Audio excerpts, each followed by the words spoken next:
படித்து வழக்கறிஞரான ஐயப்பன் சென்னையிலேயே வேலை செய்து கொண்டு ராஜேஸ்வரியுடன் வாழ்ந்து வந்திருக்கிறார். முக்கியமான குடும்ப நிகழ்ச்சிகள், ஊர் திருவிழாக்கள் போன்ற முக்கிய நிகழ்வுகளில் மட்டுமே கலந்து கொள்வதற்காக தன் பிறந்த ஊரான மீனம்பட்டிக்கு வருவார் ஐயப்பன்.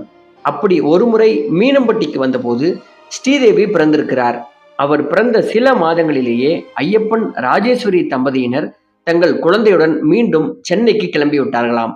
சென்னையில் வழக்கறிஞராக பணியாற்றி வந்த ஸ்ரீதேவியின் தந்தையும் கவிஞர் கண்ணதாசனும் நண்பர்கள் என்பதால் ஒருமுறை ஸ்ரீதேவியின் வீட்டிற்கு வந்த கண்ணதாசன் 4 வயது குழந்தையாக இருந்த ஸ்ரீதேவியை பார்த்துவிட்டு தனது நண்பரும் தயாரிப்பாளருமான சாண்டோ சின்னப்ப தேவரிடம் ஸ்ரீதேவியை அறிமுகம் செய்து வைத்திருக்கிறார்.